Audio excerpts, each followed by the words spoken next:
Hello everyone. ఈరోజు ఒక కొత్త నోటిఫికేషన్తో మీ ముందుకు వచ్చాను. అదేంటంటే ఇంటర్ యూనివర్సిటీ యాక్సలరేటెడ్ సెంటర్.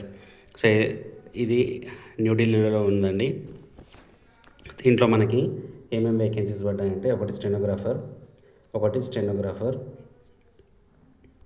స్టెనోగ్రాఫర్లో ఏంటంటే లెవెల్ 4 జాబ్ అండి. ఇది అన్రిజర్వ్డ్ కేటగిరీలో ఒకటి ఉంది. Age limit 27 years, written test plus fuel test రెండు ఉన్నాయి.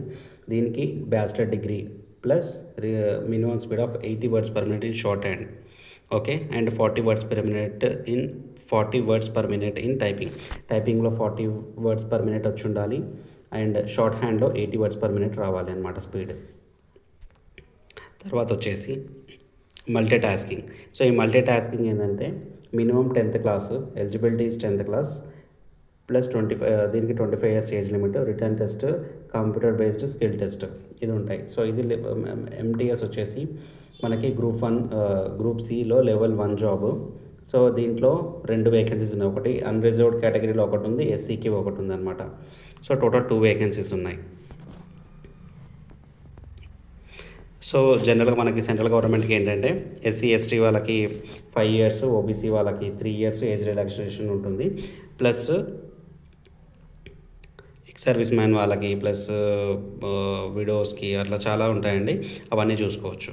ఎవరైతే ఎలిజిబుల్ క్యాండిడేట్స్ ఉన్నారో వారు అప్లై చేసుకోవచ్చు. ఇంకోటి అప్లికేషన్ ఫీ వచ్చేసి 500 ఫర్ రెండింటికి, స్టెనోగ్రాఫర్కి మల్టీ టాస్కింగ్ స్టాఫ్కి ఇద్దరికి 500 రూపీస్ అండి. దీంట్లో SC ST PWD and women క్యాండిడేట్స్కి ఏమో 250 rupees only. So SC ST and PWD and women క్యాండిడేట్స్కి 250 రూపీస్, మిగతా వాళ్ళందరికీ 500 రూపీస్ అనమాట. సో 2 అప్లై చేసుకోవాలంటే రెండింటికి 500 పే చేయాలి.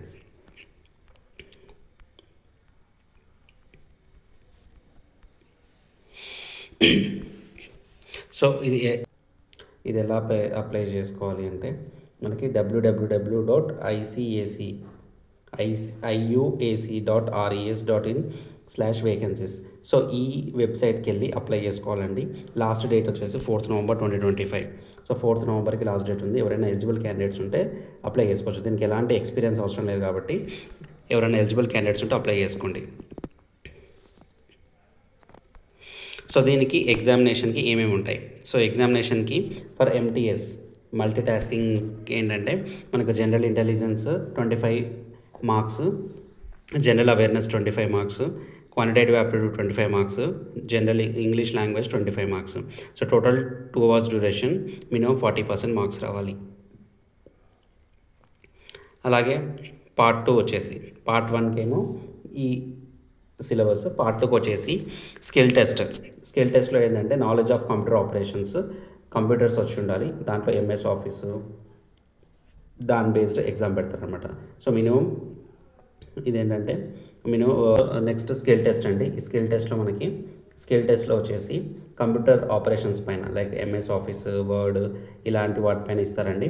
సో దీంట్లో 15 minutes ఉంటుంది ఎగ్జామ్, 50 మార్క్స్కి. సో టోటల్ 40% మార్క్స్ రావాలి, ఓకే. సో అట్లాగే స్టెనోగ్రాఫర్కి చూసుకున్నట్టయితే general intelligence 50 questions, general awareness 50 questions, quantitative aptitude 50 questions, English language 50 questions అనమాట. సో ఇది కూడా 2 hours డ్యూరేషన్. అట్లాగే పార్ట్ 2 ఎగ్జామ్ చూసుకున్నట్టయితే సో దీనికి స్కిల్ టెస్ట్ ఏంటంటే minimum speed of 80 words per minute in short హ్యాండ్లో 80 words per minute, and typing 40 words per minute వస్తే సరిపోతుంది. ఇది 10 minutes ఉంటుంది. మ్యాక్సిమం మార్క్స్ 50, దీంట్లో కూడా 40% మార్క్స్ రావాలన్నమాట. సో ఈ డీటెయిల్డ్ సిలబస్ ఏంటి అనేది ఇక్కడ ఇచ్చారనమాట. జనరల్ ఇంటెలిజెన్స్లో ఏమేమి ఉన్నాయి. సో ఈ సిలబస్ ఎవరైతే ఇంట్రెస్టెడ్గా ఉన్నారో వాళ్ళు అప్లై చేసుకున్న తర్వాత ఈ సిలబస్ చూసుకోండి. జనరల్ ఇంటెలిజెన్స్ ఏమున్నాయి, జనరల్ అవేర్నెస్లో ఏం అడిగాడు. సో ఈ సిలబస్ ప్రకారంగా ప్రిపేర్ అవుతే సరిపోతుందండి. సో ఇది ఒక మంచి ఆపర్చునిటీ. ఎవరైతే ఇంట్రెస్టింగ్గా ఉన్నారో వాళ్ళు అప్లై చేసుకోండి, ఓకేనా. Thank you.